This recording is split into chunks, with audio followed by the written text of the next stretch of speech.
আসসালামু আলাইকুম এভরিওয়ান। আজকে হচ্ছে 90 ডেজ ওয়েট লস চ্যালেঞ্জের ডে 4। আপনারা আমি যতগুলো ভিডিও ছাড়ছি ভালোই রেসপন্স করছেন, থ্যাংক ইউ ফর দিস। আর আজকে হচ্ছে শুক্রবার, যেহেতু আজকে শুক্রবার আপনার জিম বন্ধ।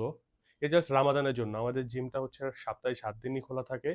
শুক্রবারে আপনার 3:30 থেকে খোলা হয়, কিন্তু যেহেতু রমজান মাস এই জন্য আর শুক্রবার খোলা রাখা হয়নি। আপনার শুক্রবারটা অফ ডে রাখছে যদি সবাই রেস্ট করতে পারে।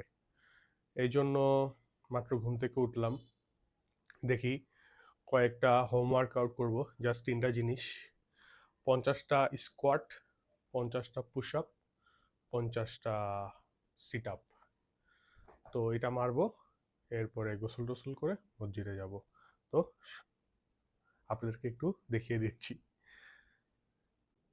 ফার্স্টে পুশ আপ মেরে নিচ্ছি। পুশ আপ মারার পর এবার সিট আপ মারবো। সিট আপ মেরে এরপরে স্কোয়াট মারবো। আপনারা যারা জিমে যেতে পারেন না তারা এই 3টা ওয়ার্কআউট বাসায় করতে পারে। পরে গোসল করে মসজিদের জন্য চলে যাই। এই যে 2টা ছবিও তুলে নিলাম, আমার দিন ছবি না তুললে হয় নাকি। এরপর বাসায় চলে যাই। বাসায় যে ওর নাম হচ্ছে ইজি, ওর সাথে কতক্ষণ খেলি ইফতারের আগে। এরপর ইফতার করে নেই 300 গ্রাম রাইস, 300 গ্রাম চিকেন ব্রেস্ট। ইফতার করে তারাবিতে চলে যাই। তারাবি শেষ করে মসজিদ থেকে বের হয়ে এ রাস্তায় কতক্ষণ হাঁটি।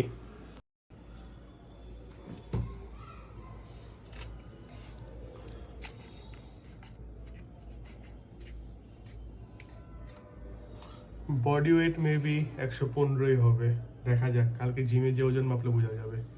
আসসালামু আলাইকুম।